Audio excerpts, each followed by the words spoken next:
آپ کو یہ جان کر حیرت ہوگی کہ 1979 سے پہلے ایران اور اسرائیل کے آپس میں بہت اچھے تعلقات تھے۔ ان فیکٹ ایران 1948 میں اسرائیل کو تسلیم کرنے والا دوسرا سب سے بڑا مسلم میجورٹی ملک تھا، لیکن امام خمینی نے آتے ہی فلسطینیوں کی سپورٹ میں آواز اٹھائی اور اعلان کیا کہ اب سے اسرائیل ایران کا نمبر 1 دشمن ہے۔ تہران میں موجود اسرائیلی ایمبیسی کو فلسطینی ایمبیسی میں کنورٹ کر دیا گیا۔ اس ٹف اور اب نارمل جغرافیہ کی وجہ سے ہی ایران کو فتح کرنا تقریباً ناممکن رہا ہے۔ لیکن آج کی ڈیٹ میں جو دوسری چیز ایران کو اتنا پاورفل بناتی ہے وہ ہے اس کی جیو پولیٹیکل اسٹریٹجی۔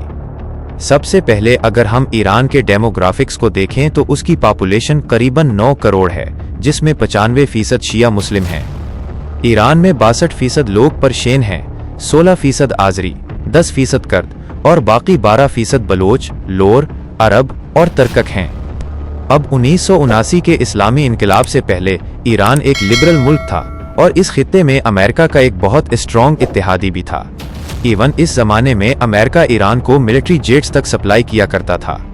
لیکن پھر امام خمینی کے آنے کے بعد یہاں کے سارے ڈائنامکس چینج ہو گئے۔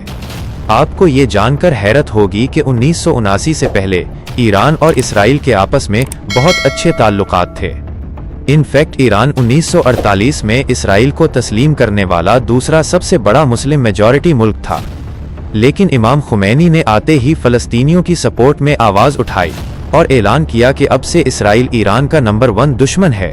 تہران نے اسرائیل کے ساتھ سارے ڈپلومیٹک تعلقات ختم کر دیے، اسرائیل جانے والی ساری فلائٹس کینسل کر دی گئیں اور تہران میں موجود اسرائیلی ایمبیسی کو فلسطینی ایمبیسی میں کنورٹ کر دیا گیا۔ اس کا سب سے پہلا نتیجہ تو یہ ہوا کہ اسرائیل کے ساتھ ساتھ ایران کے امریکہ کے ساتھ بھی تعلقات خراب ہونا شروع ہو گئے۔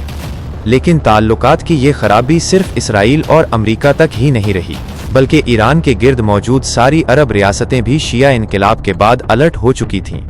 وہ سب اس بات سے خوفزدہ تھے کہ کہیں ایران کی آئیڈیالوجی ادھر عرب اسٹیٹس تک نہ پہنچ جائے اور اس کے نتیجے میں ان کی بادشاہتوں کو اچھا خاصا نقصان پہنچ سکتا ہے، کیونکہ ان سب عرب ریاستوں میں بادشاہت تھی۔ 1980 میں انہی سب عرب ریاستوں نے مل کر صدام حسین کو ایران پر اٹیک کرنے کے لیے بیک کیا تھا۔ یہیں پر ایران کو بھی سمجھ آ گئی کہ اگر اس نے سروائیو کرنا ہے تو اسے اپنی آئیڈیالوجی کو ماننے والے دوسرے ممالک تک پہنچانا ہوگا، کیونکہ اس کے اور اس کے سب سے بڑے دشمن اسرائیل کے بیچ یہ سارے عرب ممالک ہیں جو اس کے سخت خلاف ہیں۔ اس لیے اسے کچھ ایسا کرنا ہوگا کہ اسرائیل سے دور ہونے کے باوجود وہ اس کو تھریٹ کر سکے۔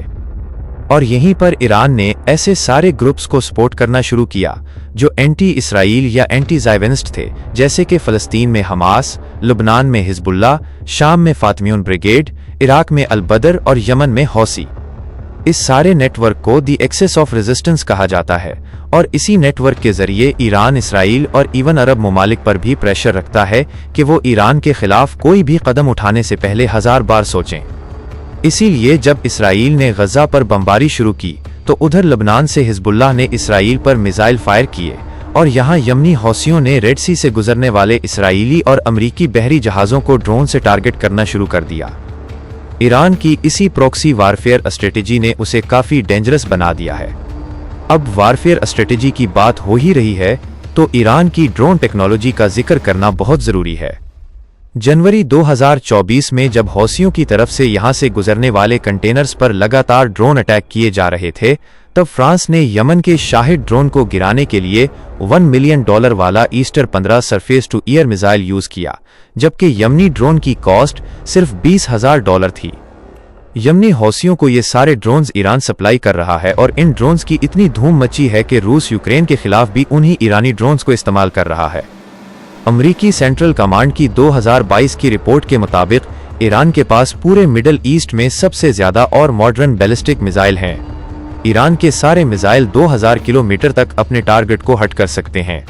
تو مختصر یہ کہ اگر ہم ایران کی جغرافیہ، اس کی پروکسی اور اسٹریٹجی اور ڈرون ٹیکنالوجی کو دیکھیں تو اس کے باوجود کہ ایران پر ویسٹرن دنیا کی پابندیاں ہیں اور اس کی اکانومی آفیشیل گراؤنڈز پر بہت چھوٹی ہے، ایران ایک ایسے ملک کے طور پر سامنے آتا ہے جس کے پوٹینشل کے بارے میں بہت سی غیر یقینی صورتحال ہے، چاہے وہ اس کا نیوکلیئر پروگرام ہو، پروکسی نیٹ ورکس کی فنڈنگ ہو یا میزائل ٹیکنالوجی۔